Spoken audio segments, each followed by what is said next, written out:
explicit material, including offensive language. Viewer discretion is advised. Stars, the magic, the murder. For the next 2 hours, we'll retrace the most horrifying murders that helped make this town infamous. Crime scenes, forensic experts, celebrity friends. Choked her unconscious, banged her head on the floor. And perhaps the most chilling, the killers themselves. You people just don't understand. Jesus. What really happened may surprise you. Join us for these gripping personal stories shared only with Edie as we count down the 20 most horrifying Hollywood murders.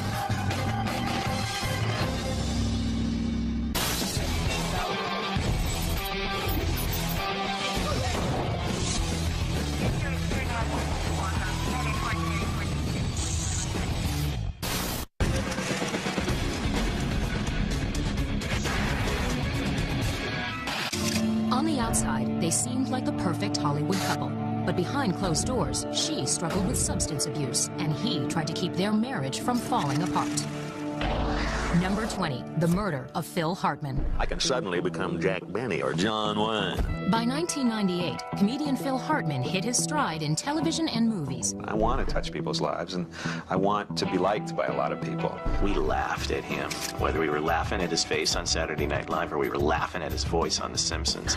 But Phil's wife, Bryn, didn't completely share his joy. For years, she put her acting career on hold to be a stay-at-home mom. Bryn began taking antidepressants. She had been parts in a couple of movies and TV shows, but it just was never going to happen for her. And by Phil's growing attention and growing popularity and fame, it was just eating away at her. There was a dirty little secret that Bryn Hartman was living with, and that was her addiction to prescription and other drugs. And Mr. Hartman was very upset over this, and they argued over it. On May 27, 1998, Bryn went out for dinner with a girlfriend. She left the restaurant around 9:45 p.m. Sometime before 3 a.m., Bryn returned home. Whether she and Phil argued is unclear, but at some point, Phil fell asleep in their bedroom. Bryn Hartman, at some time in the early evening, after the children had gone to bed, pulled a gun out. Bryn pointed the gun at Phil and fired 3 shots. The fatal wound to Mr. Hartman was a gunshot wound to the head, and he had 2 additional wounds, one of which was considered non-fatal. The other was considered a potentially fatal wound. Bryn Hartman was a drug addict and a cocaine addict. So somebody who's in a drug-induced state has no control over their impulses, is profoundly depressed. I mean, this is a woman who was very lost. The Hartman children were still asleep down the hall. Bryn Hartman left her residence and drove to the residence of a longtime friend, Ron Douglas. Bryn told Douglas that she shot Phil. After he discovered that she was in the possession of a handgun, he ultimately agreed to follow her back to her residence. Bryn and Douglas returned to the Hartman home. When the gentleman got there and he actually saw that Mr. Hartman was deceased, he then got on his cell phone and called the police. I think there's a shooting here. Okay, do you see the victim? Yes. Before the cops arrived, Bryn barricaded herself in the master bedroom. Moments later, Bryn picked up a second gun and lay down next to the body of her husband. She held the weapon to her own head and pulled the trigger. It appears to be a murder-suicide. Mrs. Hartman died of a self-inflicted gunshot wound. Mrs. Hartman was in bed, sitting up in bed with her back against the headboard before she had taken her own life. Yeah, homicide-suicide is devastating to the public, and it's something that, as a member of the media, you look at it and say, my God, how can this happen? And then you see these LAPD officers quickly carrying these kids out of that home. It is a tremendous tragedy for 2 young children to lose both parents at the same time. Police later learned that Bryn's blood alcohol level was 0.12, well above the legal limit.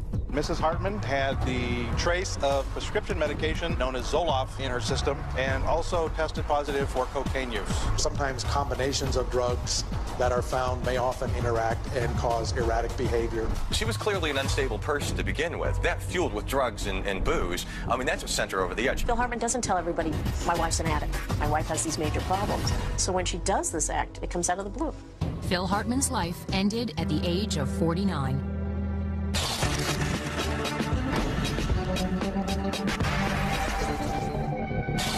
The father was forever immortalized on the silver screen, but for the son, his fame began with murder. Number 19, the case of Christian Brando. Christian Brando, son of movie legend Marlon Brando, barely knew his famous father. The boy was shuttled between his bickering parents until the age of 13, when Marlon won sole custody. Being the son of Marlon Brando was never going to be easy, and being the daughter of Marlon Brando was not going to be easy either. Christian Brando wanted to give his younger sister, Cheyenne, the protection and love that he never had. They were probably the closest of his sisters and brothers. They had something special. On May 16, 1990, Christian and Cheyenne had dinner in Hollywood. Cheyenne told her brother that Dag Drolet, the father of her unborn child, hit her. And I do believe that she manipulated her brother, and to say things like, Dag was abusive to me, Dag hit me, and it just escalated. He thought he had to protect Cheyenne, I think. Anger went right through his mind. Christian had been drinking, and according to Cheyenne's statement, her brother was looking for a fight. When Christian drank, he always his talk, his temper. He's got a very bad temper. I wanted to bust him in the chops. I wanted to knock him out.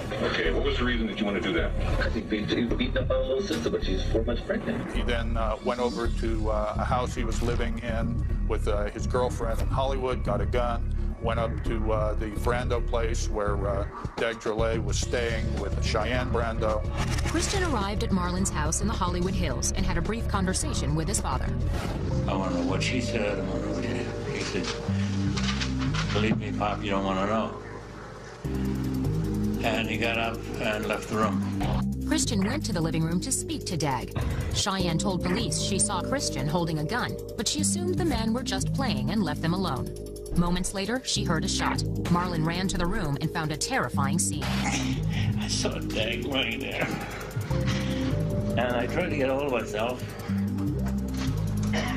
And I felt his pulse on his neck. He still had a pulse. And I breathed into his mouth. And I called 911. The bullet entered Drolet's left cheek and exited through the back of his head near the base of his neck. According to police, Christian immediately confessed to killing Dag Drolet, a man he had met for the first time only hours before. It was a struggle with the gun, and it was in my hand, and it did go off. And it was not an intentional thing. But police investigators maintain that the position of Dag's lifeless body painted a different picture. He's found slumped with his head back on the sofa. In his hands were a TV changer, some cigarette papers, and a bag of tobacco and a lighter. All these were clasped in his hands, and this indicated to us that there had been absolutely no struggle. I didn't want to kill him. Pretend to believe me, please. Oh, wait. I'm not going to do that. I got too much to lose. Dag Drolet was never given any attempt to defend himself. Someone marched in, leaned over, and fired a gun through his face. At trial, the presence of Marlon Brando caused a media frenzy. Marlon tried to change the focus of the case from Christian to him. In the end, Christian took responsibility for what happened that night. He pled guilty to voluntary manslaughter. I am at fault for this. If I could trade places with Dag, I would. Christian Brando was sentenced to 10 years in prison for manslaughter. Christian was later paroled after serving only 5 years. Cheyenne lost custody of her infant son to Dag Drolet's parents. On April 17, 1995, she committed suicide. Marlon Brando died on July 1, 2004. He was 80 years old. On January 26, 2008, Christian Brando died in a Los Angeles hospital while being treated for pneumonia. Christian Brando was 49.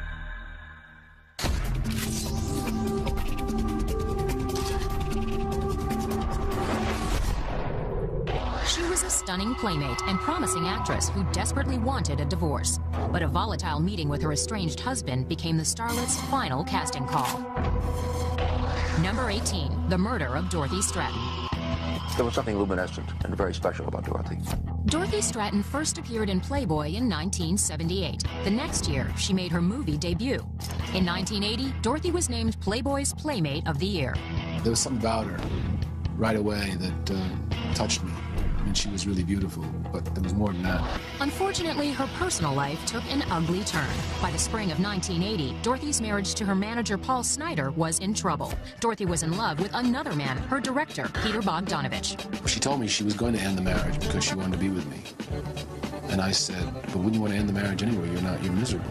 However, Snyder refused to let her go. He wanted to make sure that if she was going to be a star, he was going to go along for the ride. And when he couldn't, and he realized he wasn't going to, then nobody was going to have her, and she was going to wind up dead.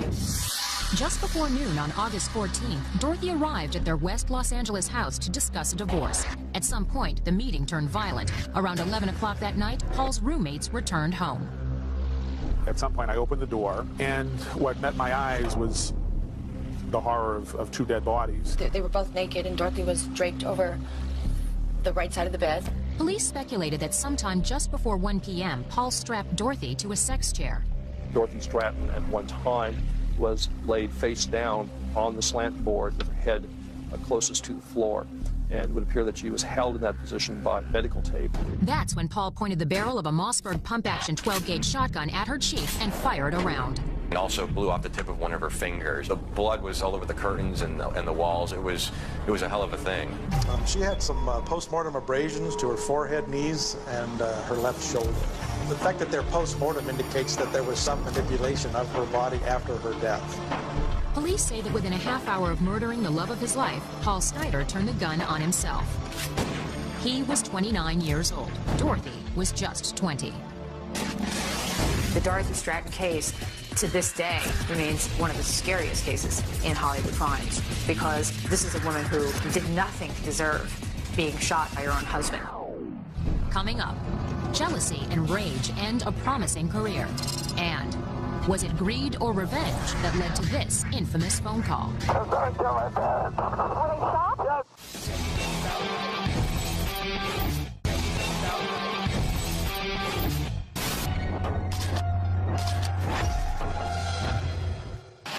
Two parents sat peacefully in their living room. They never imagined their sons were in the front yard planning their assassination. Number 17, the Menendez murders. It was the first time that ordinary people became stars based on a murder charge. Jose Menendez was a prominent movie and music executive. His wife, Kitty, was a socialite. Jose often clashed with his rebellious sons, Lyle and Eric. The Menendez brothers looked at their father with a combination of hatred and worship. They hated the pressure and the demands that he put on them. The strained relationship between father and sons created tension at home.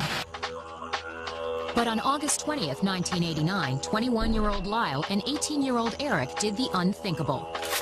That night, the boys went out. Jose and Kitty fell asleep watching a video at their Beverly Hills mansion. Around 10 p.m., Lyle and Eric crept back into the house. The two sons burst in with shotguns and started blasting him away. Lyle fired at Jose, hitting him in the left elbow and right arm. Then Lyle placed the gun against the back of Jose's head.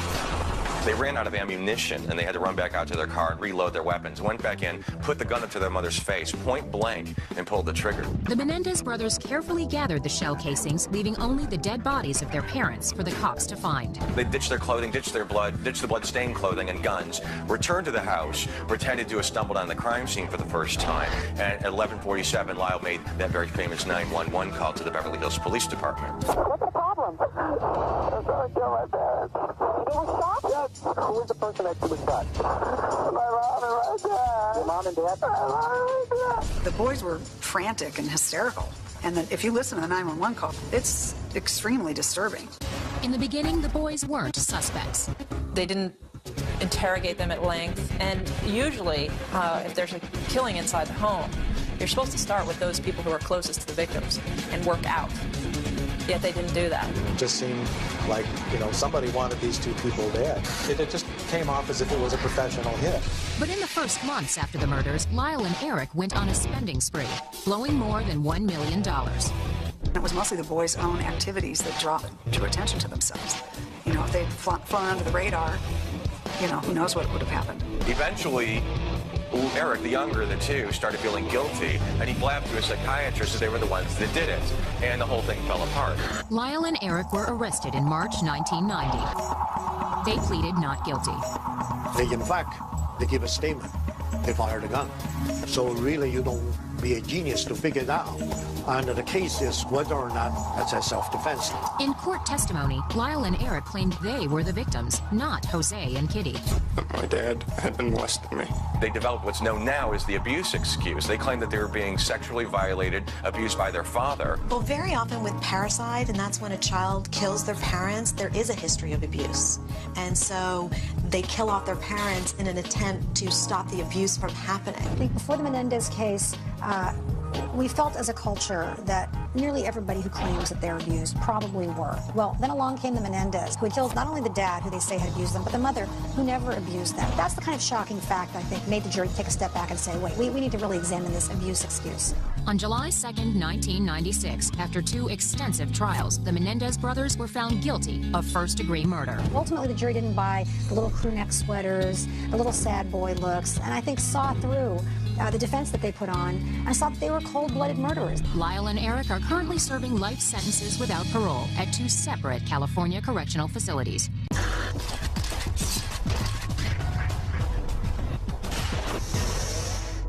A beautiful young actress with a promising career, a jealous ex-boyfriend with a volatile temper, one fatal encounter. Number 16, the murder of Dominique Dunn. Dominique Dunn was destined to enter show business. Her father was author Dominic Dunn, and her brother was actor Griffin Dunn. In 1981, Dominique's acting career was in full bloom. The future co-star of Poltergeist was about to hit the big time. She was a young, aspiring actress. She had an innocence about her that was amazing. That same year, she met executive chef John Sweeney at a birthday party. The two quickly became inseparable. And Sweeney was known as having a hot temper, and a lot of Dominique's friends didn't really care for him very much. By the summer of 1982, Dominique became the target of Sweeney's violent outbursts. Sweeney beat the crap out of her. She thought she was going to die. He choked her unconscious, banged her head on the floor, did all this. I was absolutely blown away. I couldn't believe it. On October 30th, Dominique told Sweeney their rocky relationship was over for good. He did not take the news well. That night, Dominique was at her Hollywood home rehearsing scenes with actor friend David Packer. Sweeney arrived at the front door. According to the police report, this is what happened next. She leaves her friend inside, goes out, and they get into this fight. Mr. Packer said he then heard loud noises and loud conversation coming from the front porch. At some point, Sweeney lost it, lunged at her. They fell off the porch, onto the side, into the bushes, and he had his hands around her throat. Started choking her here. She started screaming. He then went next door, down this driveway. All the time going down this direction, he's choking her. But to me, the shocking thing was that someone could have been inside the house, heard her scream, I believe, and didn't go out and do anything to try and stop it. The police report states that Packer came outside and saw Sweeney kneeling over Dominique in the next-door neighbor's yard. At that point, John Sweeney told him to call the police and commit a terrible crime.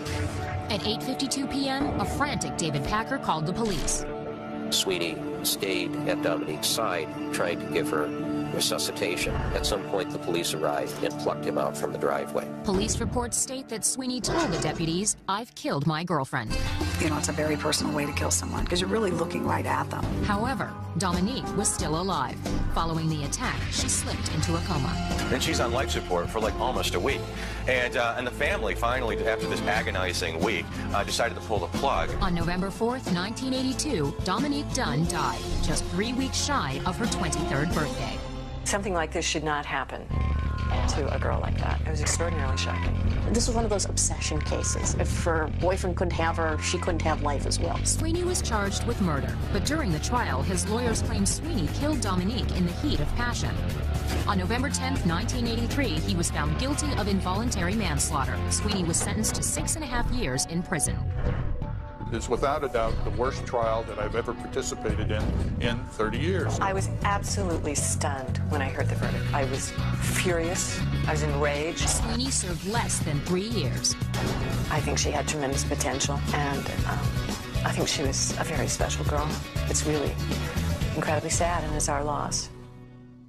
Coming up, a horrifying murder that continues to haunt Hollywood.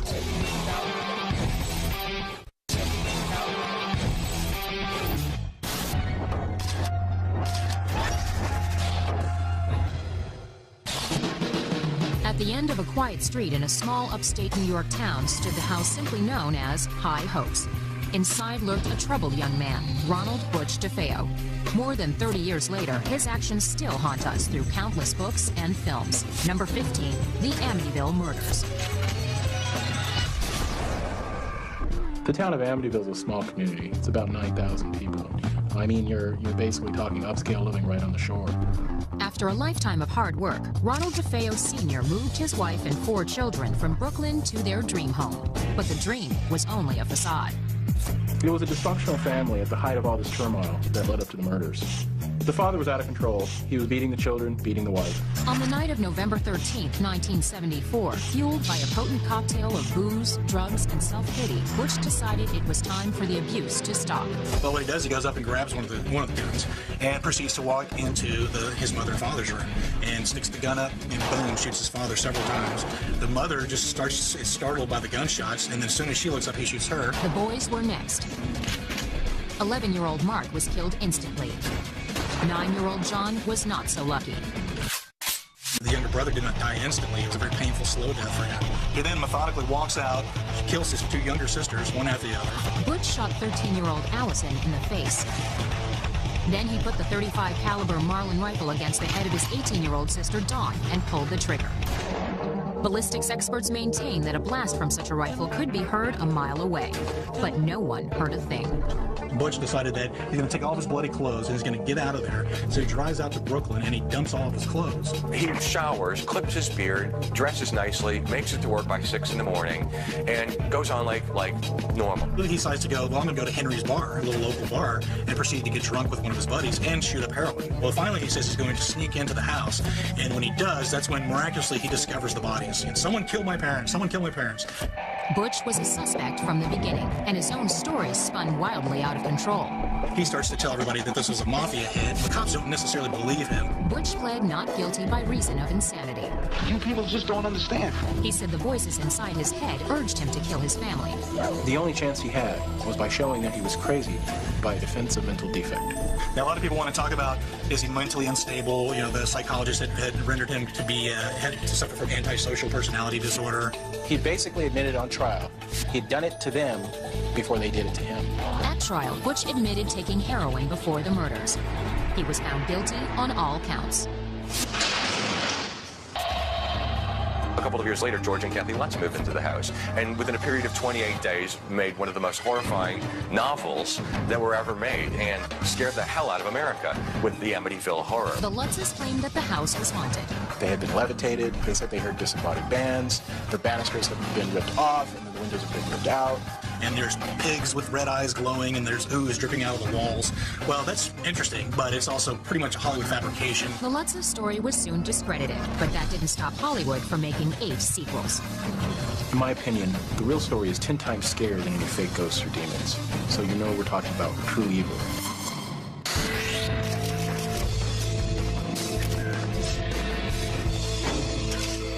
In 1983, a legendary R&B singer moved in with his parents to try to heal their troubled home. Within 6 months, he was dead at the hands of his father. Number 14, the murder of Marvin Gaye. There's so many shocking parts of the Marvin Gaye story. First of all, Marvin Gaye, a beloved American singer. Then the fact that it's a father killing his own adult son. That's almost unheard of. The Gaye family home was not exactly a happy one. Gaye prohibited any form of dancing, television, or popular music.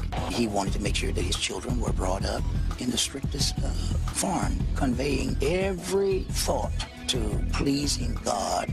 In the case of Marvin Gaye, there was something, a dynamic in that family that was missing between him and his father. Young Marvin tried to escape the abusive home by turning to music. By the time he was 25, Marvin was one of Motown's rising stars. But with the fame came a whole new set of problems.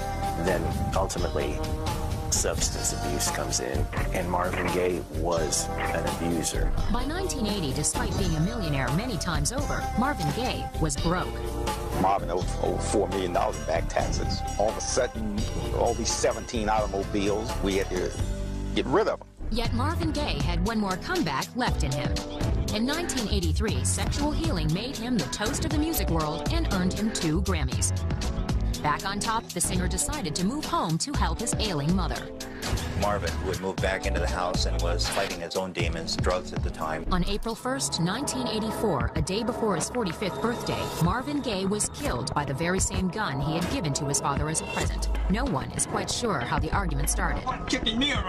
There was obviously a huge argument between the two of them, and Marvin's mother witnessed the whole thing. Father pulled the gun on Marvin and shot him at point-blank distance. The first bullet tore through the singer's heart. I found 2 gunshot wounds.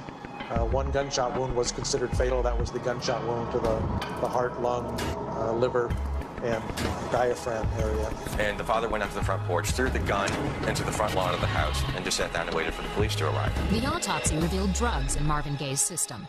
Later, it was disclosed that Marvin Sr. was severely bruised from his final fight with his son. The lawyers for the elder Gaye made this fact the basis of their defense. It was not difficult to be able to argue that there was a beating. It was administered contemporaneous with the shooting, and so we had some good defense issues. In the struggle, there's often injuries to both parties, and that can be helpful in reconstructing whether this was cold-blooded murder, whether it happened after or during the struggle. The defense team was successful. Marvin Gaye Sr. was given a suspended 6-year sentence for manslaughter.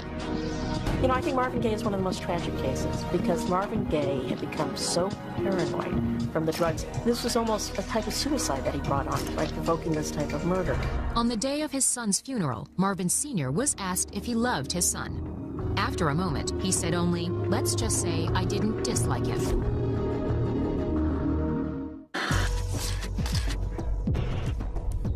She was a wannabe celeb who would do anything to grab the brass ring. But once she got what she wanted, someone viciously took it all away. Number 13, the murder of Bonnie Lee Bakley. The wife of actor Robert Blake had a checkered past. Bonnie Lee Bakley was a huge celebrity wannabe. She had actually a black book in which were names of every major star in Hollywood that she was hoping to get to. Then more information came out that she had scammed other men, that she had left a trail of tears behind her in her life. She led a very complicated life, selling pornography through the mail and breaking a lot of hearts and scamming people. Bonnie met Blake in 1999 at a birthday party. By the fall, she was pregnant with his child. Rather stormy relationship that was well known and well documented through their friends and through family. Despite their rocky affair, Bakley married the former Beretta star in November 2000, 3 months after the birth of their daughter. They didn't have a normal marriage. They didn't live in the same house. She was out by the pool in the pool house. The marriage continued to struggle, but on the night of May 4th, 2001, the couple decided to have dinner together. Robert and Bonnie went to their favorite restaurant in Studio City, California. At 8:30 p.m., Blake parked his car next to a dumpster by a construction site a block and a half from the restaurant. Blake brought along his pistol. They were having dinner at Vitello's restaurant in Studio City. He was eating his own dish. They have a dish on the menu, the Robert Blake pasta dish. Around 9:30, Bonnie and Robert finished dinner and headed back to the car. According to the police report, Blake said he forgot his gun and went back to the restaurant to get it. Says he left his gun in the booth. So he goes to the booth, can't find the gun, and he goes back out to the car. The police report continues to say that when Blake returned to the car, he found Bonnie bleeding to death from gunshot wounds. Now, that short span of time, if somebody wants to murder her, have to follow them and knows exactly the location, knows exactly he's going to walk away back to the restaurant. So this window of opportunity is very narrow. Blake ran to a nearby home and called 911. Paramedics arrived and raced Bonnie to the hospital, but she was DOA.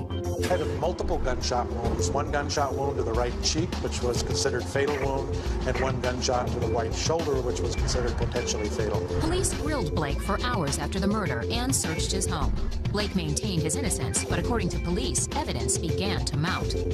Turns out that Robert Blake collects guns, and they happen to find this rare German gun in the dumpster a couple of blocks away that happens to be the murder weapon. In April 2002, after an 11-month investigation, police arrested Blake for the murder of Bonnie Lee Bakley.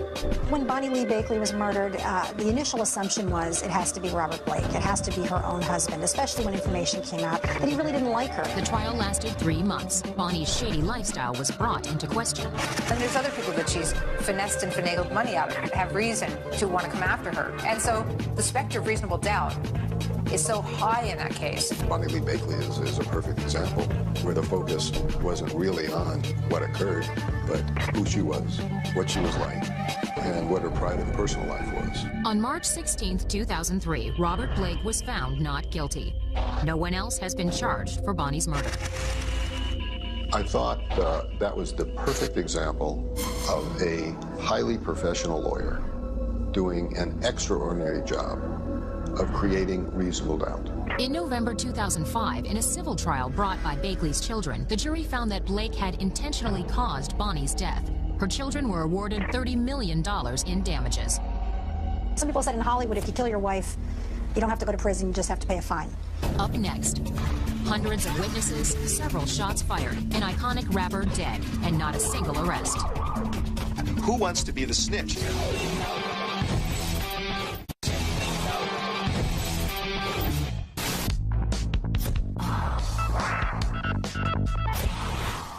DNA, gun residue, trace evidence.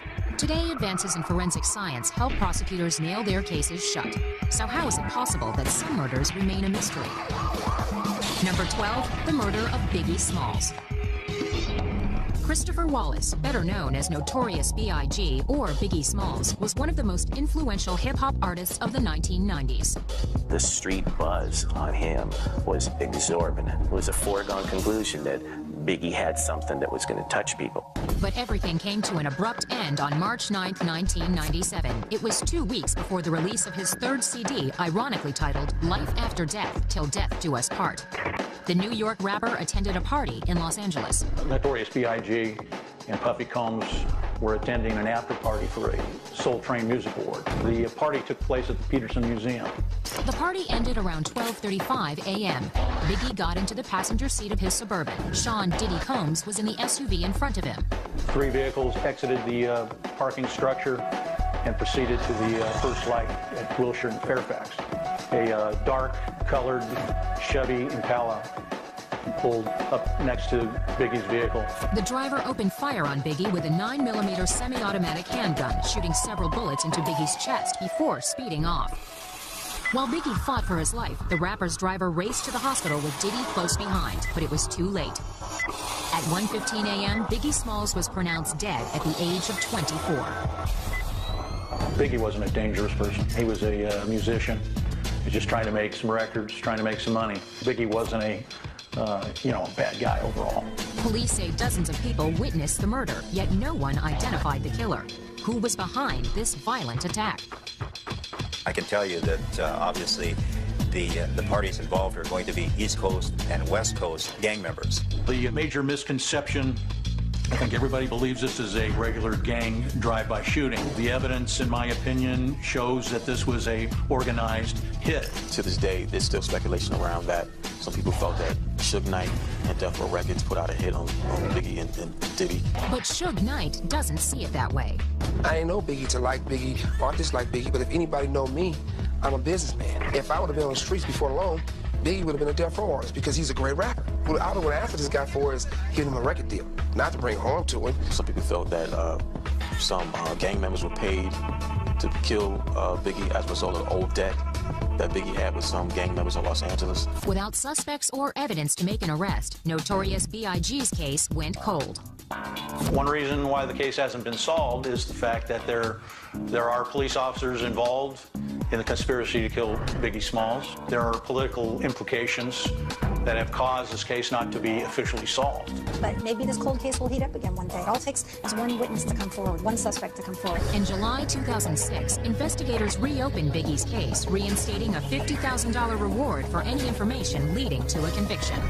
People in the hip-hop world don't want to talk to the police. It's really that simple. Who wants to be the snitch? I just nobly snitched on somebody, and here's my address, so if you want to kill me now, kill me now. Nobody wants to do that. The more dangerous the case, the harder it is to get it solved with a witness coming forward.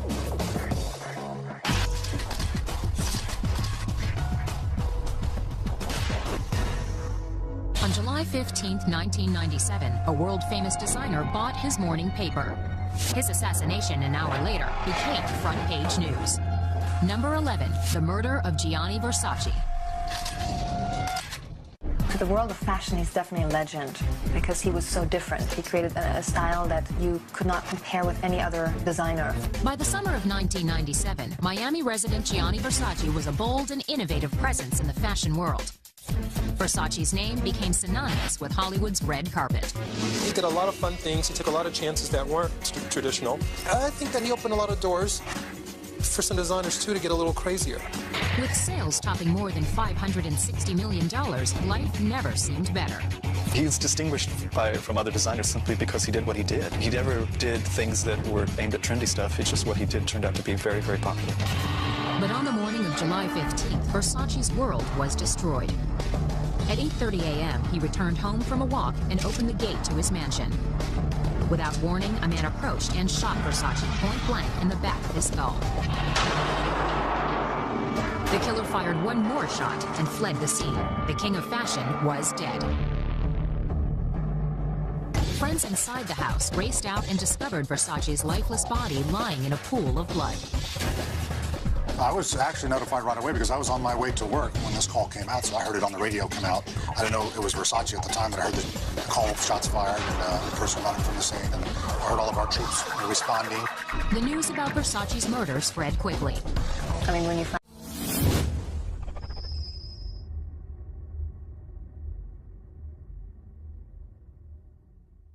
finally understand what really happened, it's just very sad. It's horrible. And then I left for Europe the next day, so I saw it worldwide, the worldwide upset of this.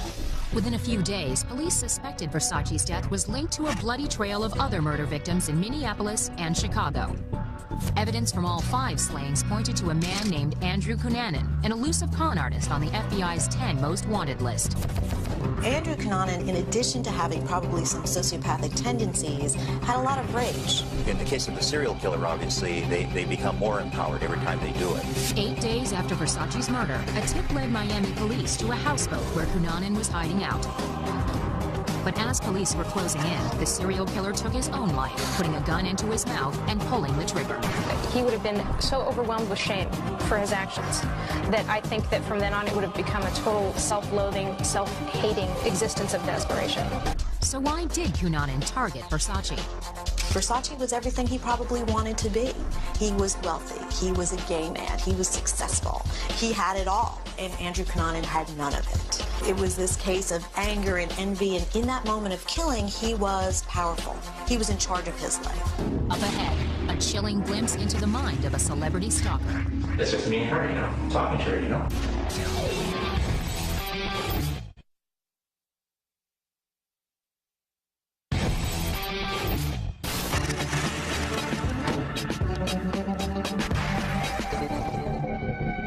Hogan's Heroes star Bob Crane was a beloved TV actor. His easygoing personality and fast wit won him friends and fans. But what he did behind closed doors led to quite a few enemies. Number 10, Bob Crane. The first blow opened up Crane's head at the scalp. The second hit crushed the actor's skull. The killer then grabbed a VCR cord and strangled him. But Bob Crane was already dead. He was 49. The reason there's a bit of overkill, somebody wanted to do extreme violence, so there was a case of some anger and rage just against the person of Bob Crane. It was horrific with a camera tripod. I mean, his head was a pulpy mess when they found him. On June 28, 1978, police found more than just a grisly murder scene. 50 pornographic videotapes were discovered in a closet, along with photo equipment in the bathroom. He would use this equipment to take photos of himself with maybe 2 or 3 or 4 other people, you know, all at the same time. He had one of the first home video cameras ever marketed, and he liked to tape himself having sex with women, lots of women. Clearly, the fun-loving actor had a secret dark side. In his private life, he was dealing with some pretty serious demons. He achieved this greatness because of his success and luck, and then part of his identity couldn't tolerate it, so he created this underworld that felt comfortable for him, and it just collided in this horrible way. After Hogan's Heroes was canceled in 1971, Crane seemed to sink ever deeper into his pornographic compulsion. He had deep addictions, not just the kind where I'm going to go home and I'm going to, you know, tie up the wife and have some kinky sex. No, it was like obsessive. The initial suspect in the case was Crane's longtime friend and sexual wingman, John Carpenter. They like to corral these girls and tape each other. I think possibly Carpenter had a little bit more of an interest in Bob Crane than Bob Crane had in him. Friends maintain that Crane wanted to cut off the friendship. Police found the actor's date book with the name John Carpenter scratched out. I think there's a real good possibility that at or about that night that Bob Crane broke off a relationship with Carpenter, and that in turn apparently enraged Carpenter. After the murder, police found Carpenter less than cooperative. He began to look like a suspect just from his avoidance of trying to assist in the investigation, plus some of the things he was saying or not saying just didn't sound right. Police found small traces of blood in Carpenter's rental car, but since DNA testing didn't exist at the time, they could prove only that it was Crane's blood type, not his specific blood, so the case against Carpenter remained circumstantial. They had theories on how the crime had been committed, and I felt that those theories were unsubstantiated. The case sat on the shelf for 14 years. That is until police found overlooked photos that showed blood and what looked like brain matter in Carpenter's car. John Carpenter was finally charged with killing Bob Crane. When you have the blood inside of the car, the blood type matched Bob Crane's. You had the tissue in the photograph that appeared very similar to the types of tissue from the bloody crime scene that was found on the pillowcase. All of those things together, we thought was going to convince the jury. The evidence proved inconclusive. On October 31st, 1994, he was acquitted. Carpenter died 4 years later at the age of 70. There are no other suspects, and the case remains unsolved.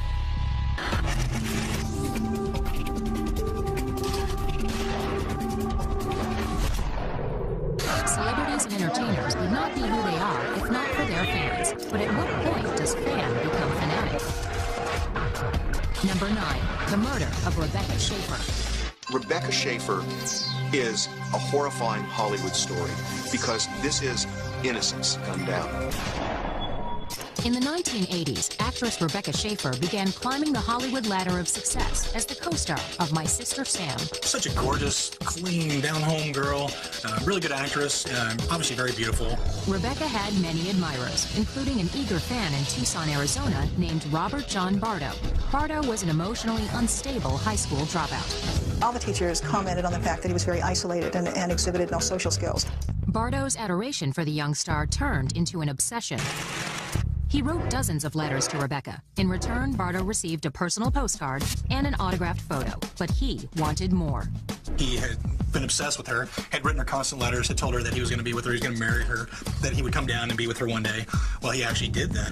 In 1987, Bardo went to Los Angeles twice and tried unsuccessfully to visit Rebecca on the set of her show. Stalkers often feel like they aren't somebody unless somebody loves them.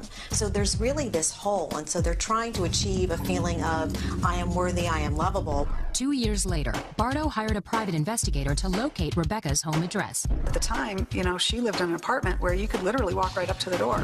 In the early hours of July 18th, 1989, 19-year-old Bardo arrived by bus in Los Angeles. He found Rebecca's building and buzzed her apartment. So I introduced myself. I'm Robert Bardo from Tucson, Arizona. I said, I'm a fan of yours, After a friendly exchange, Bardo left. Bardo went to a nearby diner, then realized he forgot to give Rebecca a note he'd written. I figured since I was there, I could ask her, just go back to her place and ask her, and give her that letter, Plus, a lot of these letters as an excuse to bring her to the door so we could talk with her so she'd come out just like before. It's hot, Then he went into the bathroom and loaded his .357 Magnum pistol. At 10:15 a.m., Bardo returned to Rebecca's building and buzzed her again. Rebecca came downstairs. Grabbed the door.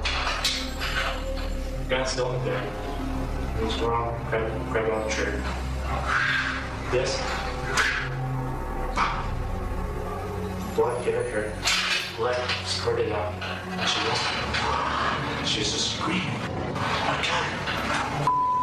I killed her, So I think what happened is, my personal opinion is that he reached out to hand her the card.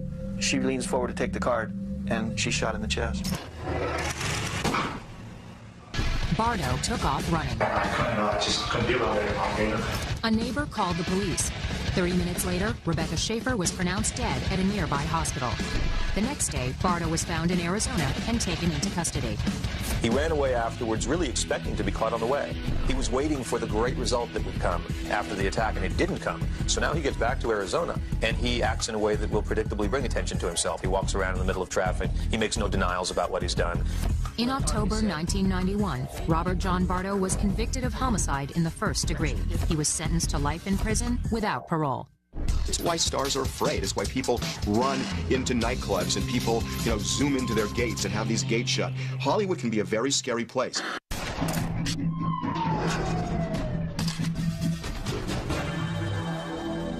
A down-on-her-luck actress, an iconic music producer, a chance encounter that led to tragedy. Number 8, the death of Lana Clarkson. Lana Clarkson was tall and beautiful. The 40-year-old actress appeared in more than 30 movies and TV shows, but she was always looking for her breakthrough role. She took a job as a hostess at a very popular club. Many, many actresses do that because you meet people who can help your career. On the evening of February 3rd, 2003, Lana was working at the House of Blues on the Sunset Strip when she met legendary rock and roll producer Phil Spector. She was titillated by celebrity, and Phil Spector was a celebrity. Here's a very eccentric record producer who worked with John Lennon, and he worked with the Ronettes. Spector ordered a cocktail and a bottled water. He gave Lana a $450 tip and a ride back to his mansion. We don't know what happened behind those walls, but evidently somebody snapped. According to the initial police report, Spector's chauffeur was outside when he heard a gunshot. This is what he told the cops. Phil Spector comes out with a gun in his hand, says, "I think I killed her." The chauffeur called the police. When they arrived, the cops found Lana Clarkson dead from a single gunshot wound to her mouth. A blue steel .38 Colt revolver lay under her left leg. Of course, a single gunshot not necessarily is a homicide. So sometimes the media report not really represent the fact. That could be a suicide, could be an accidental death. Police found teeth scattered on the floor. In my experience, most people who commit suicide with a firearm via the mouth typically place the barrel of the weapon inside their mouth and pull the trigger. They tend not to fire the weapon through clenched teeth. Police had to subdue Spector with a taser and cuff him while they searched his home. They found a blood-soaked cloth on the bathroom floor and a wet hand towel on the sink. Spector initially told police he shot the actress accidentally. Later, he officially changed his story and said Clarkson killed herself. Don't forget, Spector said, yeah, she was shot. The big issue was it accidental? Did she pull the trigger, or did he intentionally kill her? The coroner ruled the death a homicide. 9 months after the shooting, Phil Spector was charged with Lana Clarkson's murder. He pled not guilty. We try not to talk about anything extraneous to it, let the report speak for itself, and let the case go through the court, and give Mr. Spector the benefit of the doubt and let him have his day in court. He got it. Spector's trial began in April 2007. 5 months later, jurors reported they were deadlocked and unable to reach a verdict. The judge declared a mistrial. Prosecutors then announced plans to retry Spector. Coming up, porn, drugs, and a brutal murder scene.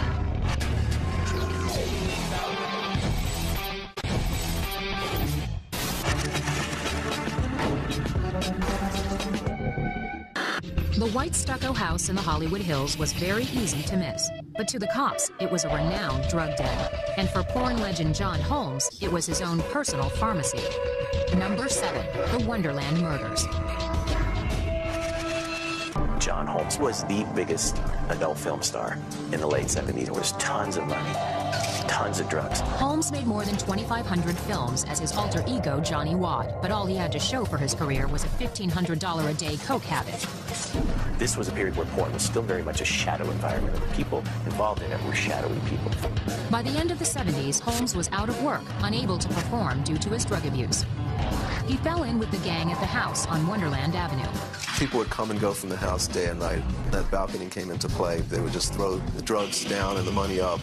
Holmes also hung out with nightclub owner Eddie Nash, a man who always seemed to keep an ample supply of drugs in his Hollywood mansion. Desperate and broke, the porn star and his drug buddies decided to rob Nash. And basically the Wonderland Avenue gang were a bunch of dope house rip-offs. They would get police badges and go rip off drug dealers, and then they would sell the drugs. So that's what they were known for. On June 29, 1981, hours after Holmes left a door unlocked at Nash's house, the Wonderland gang stormed inside. According to police, they came away with drugs, jewelry, and $185,000 in cash. I stole some money, tied Nash up. Not a good thing to do. A day after the robbery, Holmes was spotted wearing some of the stolen jewelry. Nash forced a confession from the porn star. On July 1st, 1981, Holmes led at least 3 men into the Wonderland house. John punched in the security code, and they said, "Who is it?" And he said, "It's John Holmes." They let him in, not suspecting that they were going to be attacked. The murderers went from room to room, beating whomever they found. The victims were bludgeoned to death with lead pipes. There were 5 victims involved. Of the 5 victims, 4 died as a result of the attacks. 1 did survive, although suffered some debilitating injuries. The murders were so violent that when police arrived the next day, they discovered a grisly sight. Usually the bloodiest kinds of wounds that we see are typically stab wounds. They tend to be the worst kinds of bleeders, but blood force would probably be a close second to the amount of blood loss that will occur. And in this particular case, the Wonderland murders presented a fairly gruesome, fairly bloody scene. Holmes immediately was a suspect, as he was the only link between the Wonderland gang and Nash. Now, how much he saw, how much he did is up for speculation. There are those that say that he was made to watch the murders and to get his hands dirty. They did find, I believe it was a bloody palm print on the wall from one of the victims' blood, and that involved him. In 1982, Holmes was tried for the murders, but his lawyers argue that he was just another victim. Holmes was acquitted. Eventually, Eddie Nash pled guilty to conspiracy in connection to the Wonderland murders. He served just 31 months in prison. For John Holmes, he escaped prison time, but life didn't get better for the porn legend. He started to do gay films for money to feed his drug habit, and that's allegedly where he contracted the AIDS virus. John Holmes died on March 13, 1988. And John Holmes was kind of the embodiment and the consequence of what happens with that kind of a culture. That's what was going on the Sunset Strip. That's what was going on in Hollywood. That's what was going on in America.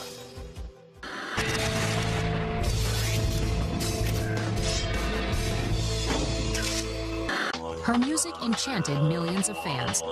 Her tragic death stunned the world. Number 6, the murder of Selena. In the early 90s, Selena was the international queen of Tejano music. She won a Grammy. She was a very well-loved artist by the fans, by the people. Not only here, but every Spanish-speaking country in the world. Nurse Yolanda Saldivar was one of Selena's biggest fans. She explained that she had seen Selena in a concert in San Antonio, Texas, and they had really loved the music, and asking me if we had a fan club in San Antonio. I told her no, and she asked for permission to start one. By 1994, Yolanda was the Selena fan club president in San Antonio. She also worked as the bookkeeper for Selena's company in Corpus Christi, Texas. When she was president of the fan club, she was far enough away where she could admire Selena. And the closer she got, that admiration turned to envy. But in March 1995, Selena's father fired Yolanda, accusing her of embezzling money. I found a yellow manila envelope, a big envelope. In it was the last quarter of the Selena fan club statements from Bank One in San Antonio. And I started finding other documents in there that I knew at that moment that there was some money being taken from the fan club. Sometime during the next few weeks, 34-year-old Yolanda purchased a gun. On the morning of March 31st, Selena met up with Yolanda to tie up some loose ends in Saldivar's hotel room. She had some paperwork in her briefcase because Selena had asked her, well, I thought you said that the paperwork was in the trunk of the car. And she says, well, I had some of it in my briefcase. So Selena says, I'm going to go out there and pick it up. Around 11:40 a.m., Selena and Yolanda began to discuss missing company records. Soon after, Selena opened the door to leave. Yolanda pulled out her pistol and shot Selena in the back. And Selena ran from the door of the motel room all the way to the lobby. And Yolanda came out with a gun. She was going to shoot her for the second time. Gunshot wound to the torso, whether it's from the front or the back, are certainly dangerous wounds because the internal organs are nearby. Selena collapsed on the floor of the hotel lobby. An ambulance arrived and Selena was taken to the hospital, but it was too late for the 23-year-old singer. When we walked inside, a policeman approached me and says, your daughter was killed. I mean, just abruptly like that, just shocked me. Meanwhile, Yolanda got into her pickup truck at the hotel. Police surrounded the vehicle. She held the gun to her head and threatened to commit suicide. The first 2 hours, she's crying and saying, my God, I killed my friend. And then 2 hours later, she changed her story. It was an accident. It was an accident. 9 hours later, Yolanda finally stepped out of the truck and was arrested. In October 1995, 6 months after the shooting, Yolanda Saldivar was convicted of first-degree murder. She was sentenced to life in a maximum security prison. Yolanda will be eligible for parole in 2025. Well, you never heal from it. You know, it's a wound to the heart that will be there till you die. You learn to live with it. Anybody that has lost a child out there, they know what I'm talking about. Coming up, 2 gruesome deaths, 2 unsolved murders. You come forward, there's no guarantee you're going to be around long enough to be a witness in the case.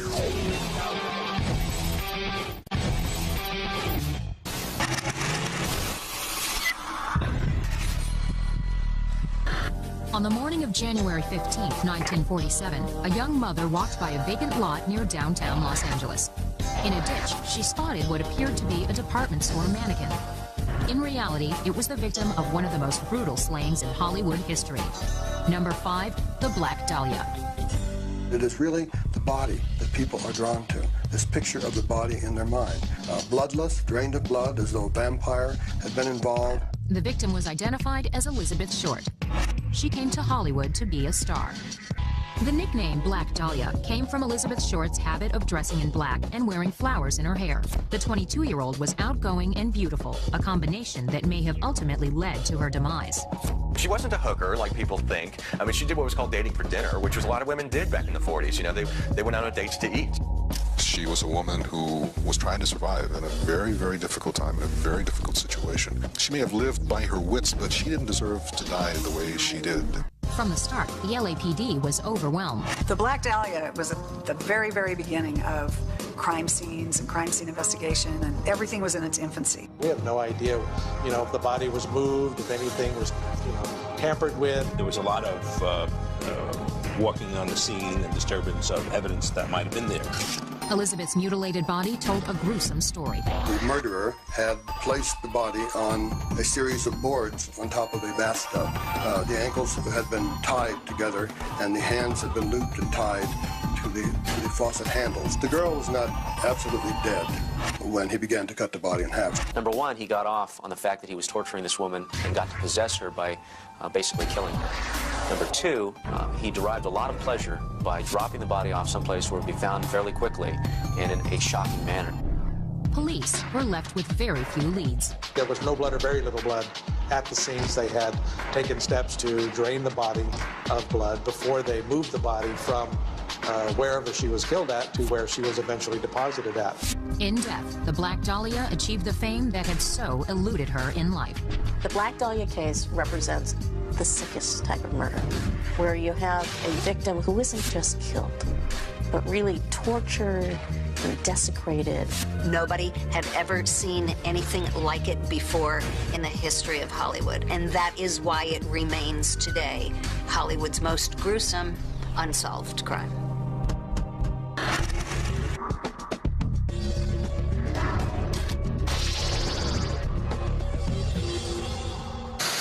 He was gunned down in his prime at a busy Las Vegas intersection with hundreds of witnesses.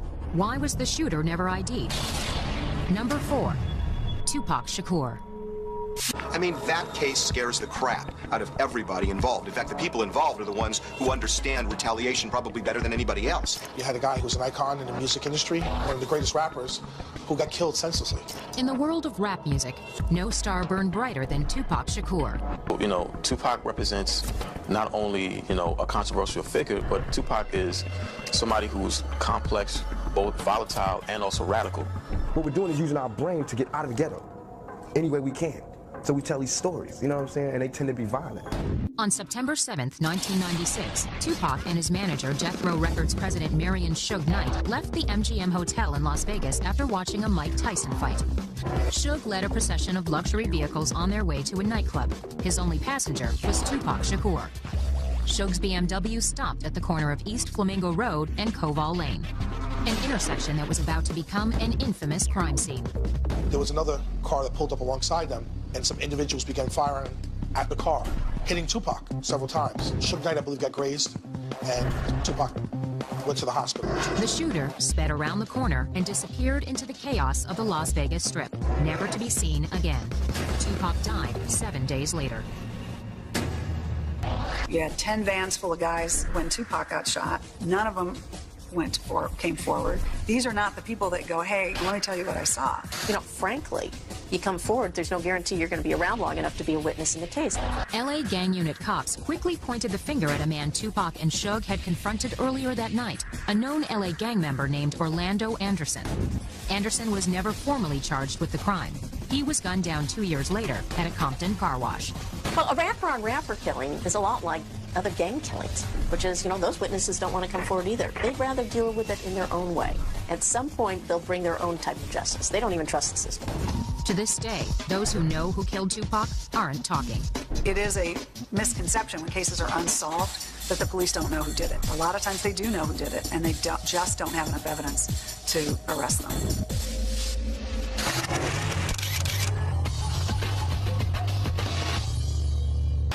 Four bullets tore into him, but the singer did not fall. He stumbled up 6 stairs and said only, "I'm shot." Number 3, the murder of former Beatle John Lennon. John Lennon was the embodiment of peace and harmony and nonviolence. He was a symbol for changing the world, and it was so expressed in his music. John Lennon loved walking the streets of New York. He enjoyed fans approaching him for autographs. One such fan was Mark David Chapman, a failed charity worker turned suicidal obsessive with a history of mental problems. He was completely psychotic, and he had this obsession with John Lennon. And a lot of these murderers, they have this desire to be known for something grand. On December 8, 1980, Mark David Chapman waited all day outside John Lennon's Manhattan apartment, the Dakota. Lennon was coming home with Yoko Ono. We were coming home from a recording session. A fan stepped out of the darkness and shot him. Chapman crouched combat style and yelled out, "Mr. Lennon." He fired 5 times. John yelled, "I'm shot," and he staggered into the vestibule and collapsed right there. 2 shots struck the singer in the back, and 2 lodged in his left shoulder. The fatal shot pierced his aorta. Police arrived almost immediately. They couldn't even wait for the ambulance, threw him right in the radio car and took him right over to Roosevelt Hospital. The staff in the emergency department said, no, this is impossible, this is another person. And only when Yoko Ono followed about a minute later did the staff say, oh my God, this is the real thing. Lennon lost more than 80% of his blood. Chapman used hollow point bullets designed to inflict maximum and final damage. In spite of all of our efforts, blood transfusion, surgical procedures, intravenous line, ventilation, breathing tubes, John Lennon was pronounced dead. After the shooting, Chapman threw off his hat and coat and sat down on the sidewalk. He pulled out a copy of The Catcher in the Rye and began to read. Police arrested him on the spot. Chapman planned to plead not guilty by reason of insanity. The only defense that had any chance of prevailing was that he was delusional, that he was suffering from a mental illness. 2 weeks before his trial, Mark David Chapman told his lawyer that he spoke to God. Mark is still a very religious Christian person and believes that he is going to, quote, go to heaven. Chapman was sentenced to 20 years to life for second-degree murder. There's a very good chance that Mark David Chapman will never see the light of day outside of a prison cell. Chapman admitted he became a murderer as a way to get attention, cursed by feelings that he was a nobody. Clearly, there are better ways of going about achieving fame and a name for oneself. What happened to Lennon was shocking because it wasn't happening to a president or a political leader. It was happening to a singer. In a 1960s interview, Lennon was asked how he expected to die. He paused and then said with a smile, "I'll probably be popped off by some loony." Coming up, a slaughter in the suburbs leads to the trial of the century.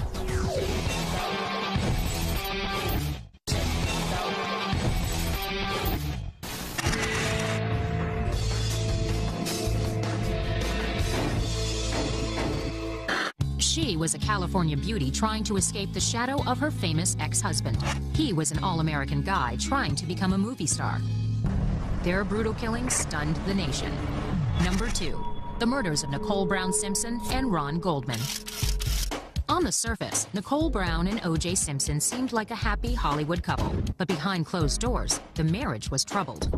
I saw pictures of Nicole Brown Simpson beat up. I heard that 911 call, that, the transcript of that she saved in a safe deposit box. And I know she was a victim of domestic violence. Nicole and O.J. divorced in October 1992. They continued to raise their children together, living in the same Brentwood, California neighborhood. Just a very important part of their lives was to keep up a cordial environment so that their kids would try to grow up in a healthy manner. But for Nicole, everything came to an end on the night of June 12, 1994.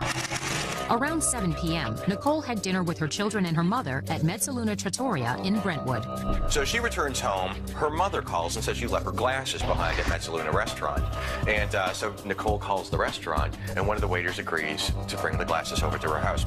The waiter was Nicole's friend, Ron Goldman. When he left, he said to me, he said, "Do you want me to call you?" And I said, "Yeah, you can call me or I'll call you." And he said, "Great." And then he walked one way and then walked another. And the last words that I ever heard from him was, "I'll see you later."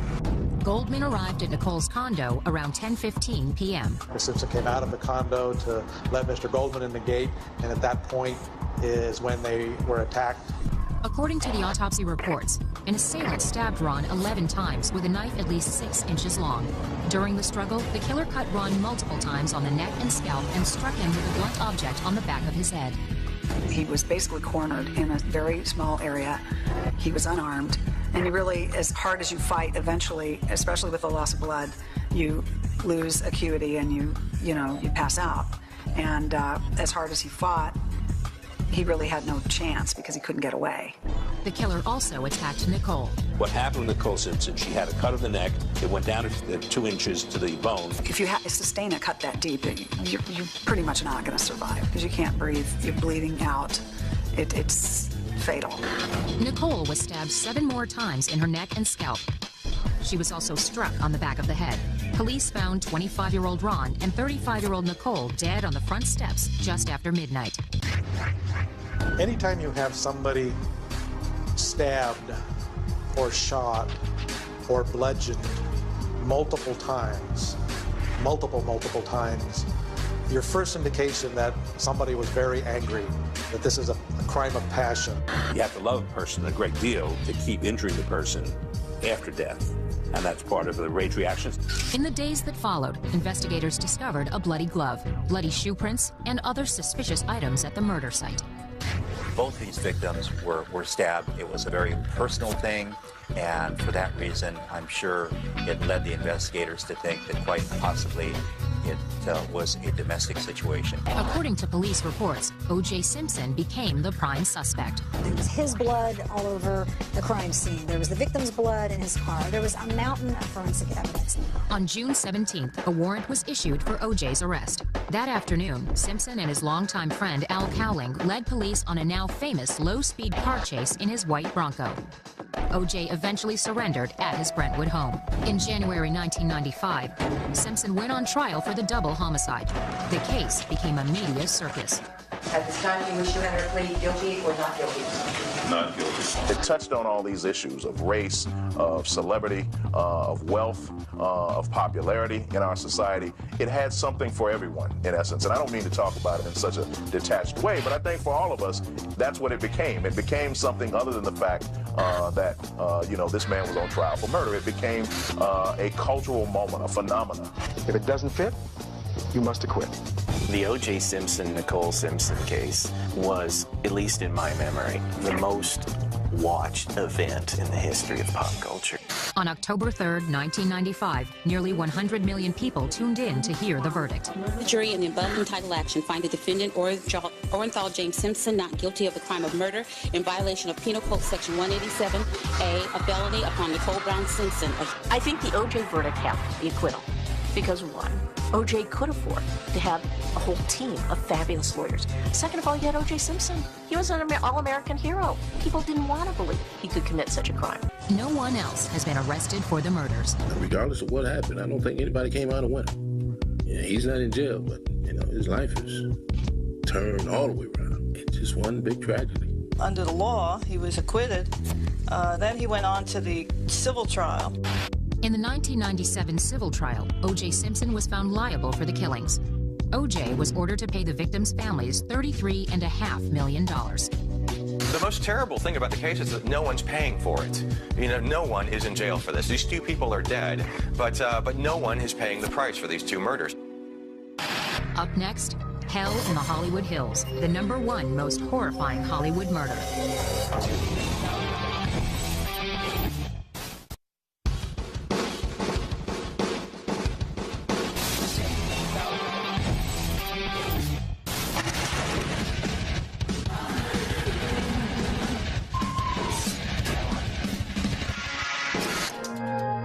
On the night of August 8, 1969, 4 people broke into a secluded house in the Hollywood Hills. One of the intruders announced, "I am the devil and I have come to do the devil's work." #1, the Manson murders. No case had more prominent victims that were totally innocent, that were absolutely slaughtered by this cult element. Charlie Manson was an ex-con, failed musician, and self-proclaimed prophet to a fanatical group of followers known as the Family. Manson desperately wanted to be a rock star. Hung out with the Beach Boys, cut a few songs. Charles Manson was pissed off at the Beach Boys, and their producer, Terry Melcher, the producer, cut Manson off because Manson was so crazy, and it enraged him because Manson was getting a taste of fame. Manson called upon his followers to exact revenge. The only problem, they didn't know where to find Melcher. He knew that Melcher no longer lived there at 10050 Cielo Drive, but he knew that somebody prominent lived there. That prominent couple was director Roman Polanski and his wife, actress Sharon Tate. Tate starred in the film Valley of the Dolls. Polanski was working in London that summer and asked friends to stay with Sharon. Manson wanted to commit some shocking murders. Charles Manson sent family members Tex Watson, Susan Atkins, Patricia Krenwinkel, and Linda Kasabian on a mission. As they were driving out from Spawn Ranch, he leaned in the car and said, "Leave a sign, something witchy." In this group, he was God. He was mini-God. He decided who lived, who died. He decided how the murders would take place. The first to die was Stephen Parent, a recent high school grad who was visiting the gardener. Stephen Parent begged him, please don't kill me, please don't do anything, I won't say anything. Watson shot him 4 times at point-blank range. Jay Sebring, a renowned Hollywood hairstylist, was next. And Watson smashed him in the face with the gun and then shot him. Wojtek Frykowski, a Polish actor and close friend to Polanski, was stabbed 51 times and shot twice. His head was partially caved in by the butt of a gun. Watson then went over to help Patricia Krenwinkel stab Abigail Folger. Abigail Folger, heiress to the Folger coffee fortune, bled to death, the result of 28 stab wounds. And after they took care of her, Watson went back in the residence. Susan Atkins had Sharon Tate at knife point. Sharon was 8 months pregnant. Sharon was crying and begging and pleading. She said, "Look, please don't hurt me. All I want to do is have my baby. Please let me have my baby." Sharon Tate had 16 stab wounds, and of those 16 stab wounds, only 3 of the stab wounds were considered fatal. Just simply one where the person was just stabbing indiscriminately. Sharon's blood was found smeared on the front door, spelling out the word pig. One common element in anybody that commits these types of crimes is to shock people, to shock the community, to create a sense of terror, and that somehow embrazens them, makes them feel powerful. Manson hoped to spark a race war and then rule over the post-apocalyptic world himself. Charlie Manson's Helter Skelter was a war that the Manson family were going to start between the blacks and the whites. Manson was going to jumpstart this war by making it appear like black people had done these murders. The next night, members of the family found 2 more victims, a Los Angeles couple, the La Biancas. The La Bianca killings the next night was, again, I believe, a matter of convenience to kill them. It was just by chance, simply by chance. The killers used a fork to carve war into one of the bodies. The city of Los Angeles was in a state of shock. People started locking their doors, locking their windows. That was the only subject people were talking about, was these mass murderers that were out there killing and brutalizing people. It was a completely random situation, which is why it was so scary. It's why all of LA went crazy then, because it was like, oh my gosh, so who would kill these people? And in such a brutal way. Loose talk by several Manson family members led to their eventual arrest. On January 15, 1971, a jury found Charles Manson, Patricia Krenwinkel, Susan Atkins, and Leslie Van Houten each guilty of murder and conspiracy to commit murder. Charles Tex Watson was found guilty of the same crimes at a later trial. One of the most famous misconceptions about this group of murders is that Charlie Manson had blood on his hands, and it's not true. Charlie Manson never actually killed any one of those 7 victims. Charles Manson has been up for parole 10 times. Each time, he's been denied. Over the past 3 decades, Charles Manson has become almost a symbol of what ultimate darkness and evil represent. These aren't people you would have initially thought of to be such cold-blooded murderers. That in itself is pretty darn scary. These are the people we know. The famous, the beautiful, the powerful. Gone, but never forgotten. We are rolling. In a town of 1,000 manufactured deaths, it is the real stories of tragedy that grip us still.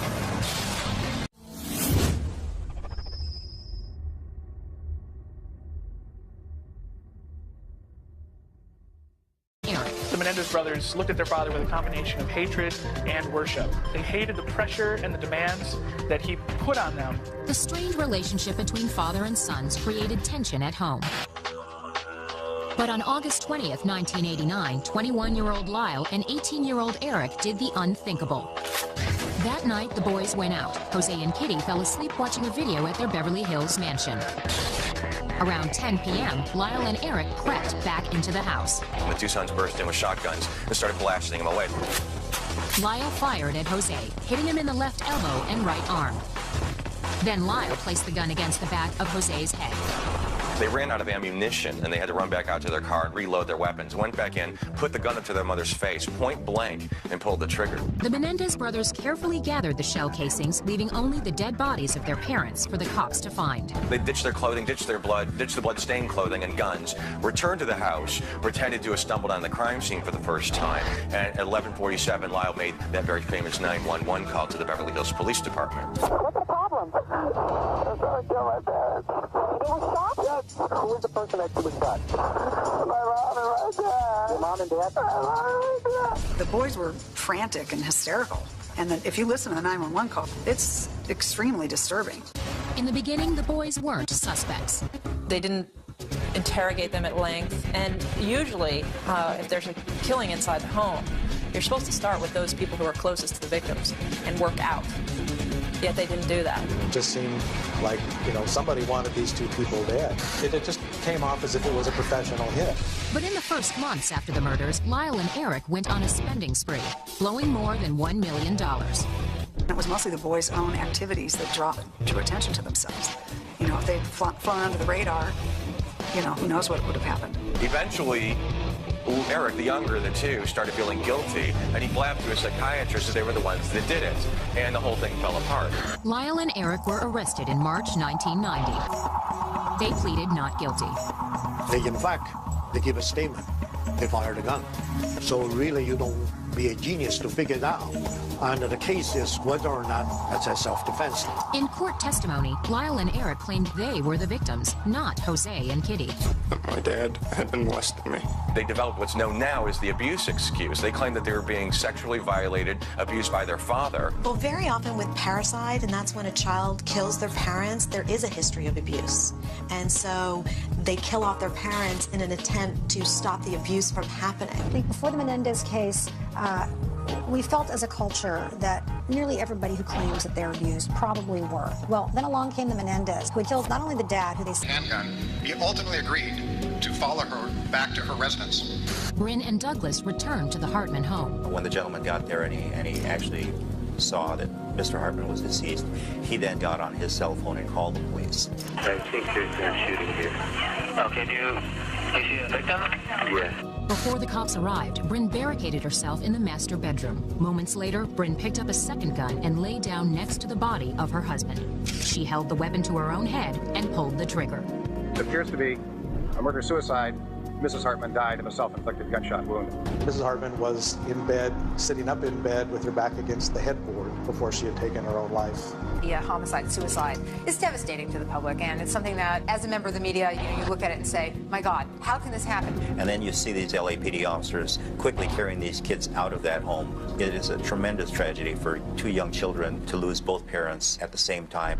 Police later learned that Bryn's blood alcohol level was 0.12, well above the legal limit. Mrs. Hartman had the trace of prescription medication known as Zoloft in her system and also tested positive for cocaine use.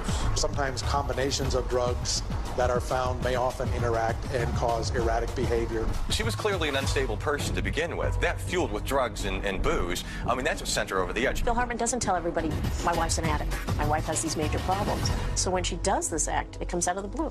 Phil Hartman's life ended at the age of 49.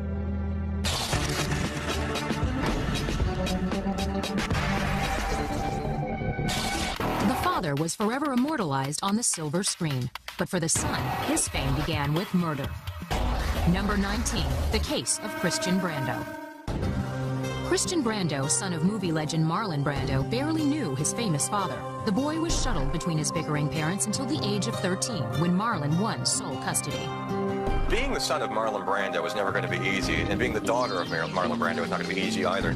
Christian Brando wanted to give his younger sister, Cheyenne, the protection and love that he never had. They were probably the closest of his sisters and brothers. They had something special. On May 16, 1990, Christian and Cheyenne had dinner in Hollywood. Cheyenne told her brother that Dag Drolet, the father of her unborn child, hit her. And I do believe that she manipulated her brother, and to say things like, Dag was abusive to me, Dag hit me, and it just escalated. He thought he had to protect Cheyenne, I think. Anger went right through his mind. Christian had been drinking, and according to Cheyenne's statement, her brother was looking for a fight. When Christian drank, he lowers his top, his temper. He's got a very bad temper. I wanted to bust him in the chops. I wanted to knock him out.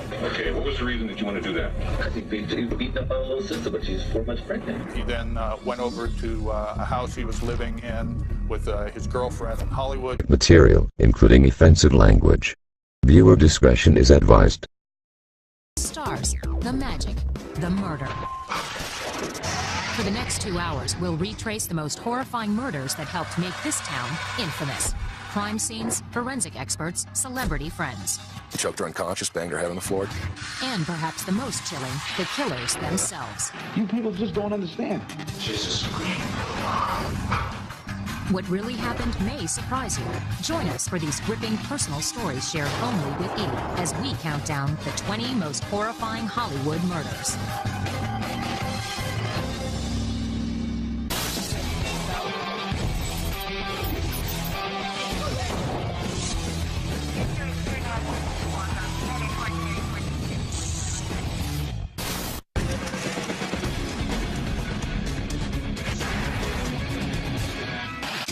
On the outside, they seemed like a perfect Hollywood couple. But behind closed doors, she struggled with substance abuse, and he tried to keep their marriage from falling apart. Number 20, the murder of Phil Hartman. I can suddenly become Jack Benny or John Wayne. By 1998, comedian Phil Hartman hit his stride in television and movies. I want to touch people's lives, and I want to be liked by a lot of people. We laughed at him, whether we were laughing at his face on Saturday Night Live or we were laughing at his voice on The Simpsons. But Phil's wife, Bryn, didn't completely share his joy. For years, she put her acting career on hold to be a stay-at-home mom. Bryn began taking antidepressants. She had been parts in a couple of movies and TV shows, but it just was never going to happen for her. And by Phil's growing attention and growing popularity and fame, it was just eating away at her. There was a dirty little secret that Bryn Hartman was living with, and that was her addiction to prescription and other drugs. And Mr. Hartman was very upset over this, and they argued over it. On May 27, 1998, Bryn went out for dinner with a girlfriend. She left the restaurant around 9:45 p.m.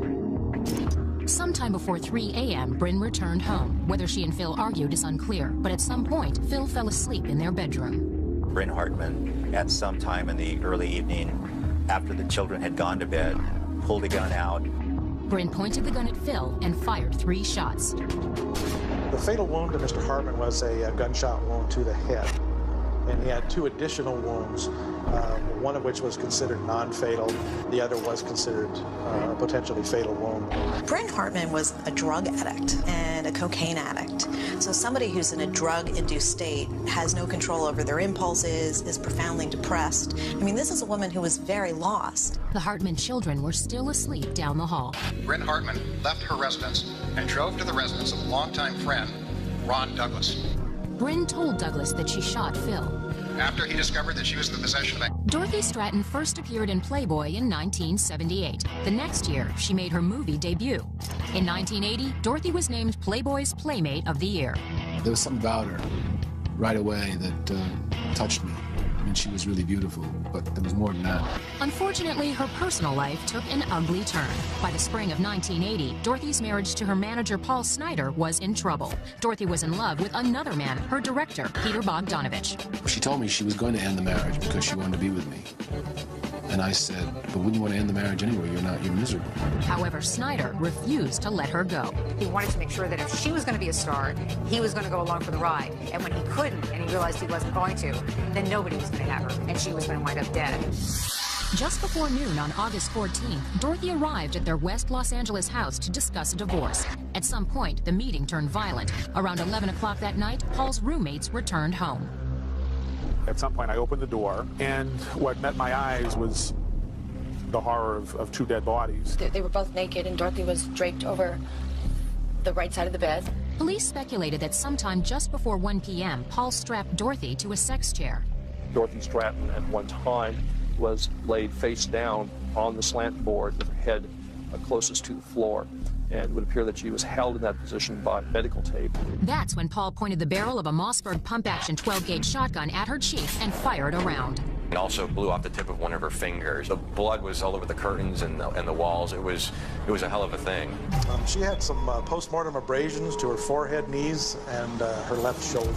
The fact that they're post-mortem indicates that there was some manipulation of her body after her death. Police say that within a half hour of murdering the love of his life, Paul Snyder turned the gun on himself.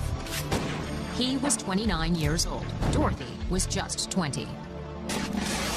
The Dorothy Stratton case, to this day, remains one of the scariest cases in Hollywood crimes, because this is a woman who did nothing to deserve being shot by her own husband. Coming up, jealousy and rage end a promising career. And was it greed or revenge that led to this infamous phone call? I'm going to kill my parents.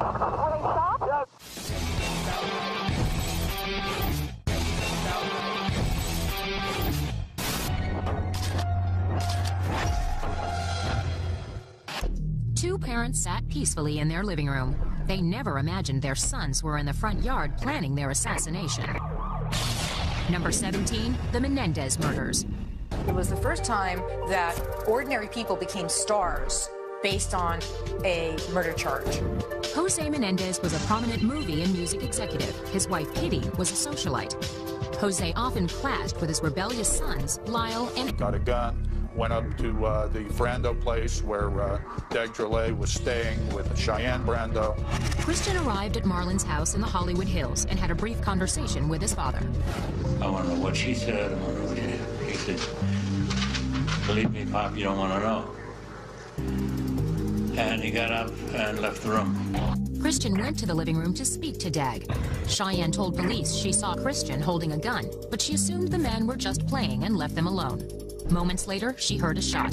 Marlon ran to the room and found a terrifying scene. I saw Dag lying there. And I tried to get hold of myself. And I felt his pulse on his neck. He still had a pulse. And I breathed into his mouth. And I called 911. The bullet entered Drolet's left cheek and exited through the back of his head near the base of his neck. According to police, Christian immediately confessed to killing Dag Drolet, a man he had met for the first time only hours before. It was a struggle with the gun, and it was in my hand, and it did go off. And it was not an intentional thing. But police investigators maintain that the position of Dag's lifeless body painted a different picture. He's found slumped with his head back on the sofa. In his hands were a TV changer, some cigarette papers, and a bag of tobacco and a lighter. All these were clasped in his hands, and this indicated to us that there had been absolutely no struggle. I didn't want to kill him. Pretend to believe me, please. Don't wait. I'm not going to do that. I got too much to lose. Dag Drolet was never given any attempt to defend himself. Someone marched in, leaned over, and fired a gun through his face. At trial, the presence of Marlon Brando caused a media frenzy. Marlon tried to change the focus of the case from Christian to him. In the end, Christian took responsibility for what happened that night. He pled guilty to voluntary manslaughter. I am at fault for this. If I could trade places with Dag, I would. Christian Brando was sentenced to 10 years in prison for manslaughter. Christian was later paroled after serving only 5 years. Cheyenne lost custody of her infant son to Dag Drolet's parents. On April 17, 1995, she committed suicide. Marlon Brando died on July 1, 2004. He was 80 years old. On January 26, 2008, Christian Brando died in a Los Angeles hospital while being treated for pneumonia. Christian Brando was 49.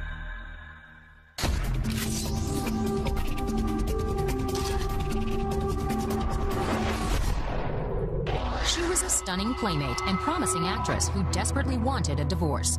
But a volatile meeting with her estranged husband became the starlet's final casting call.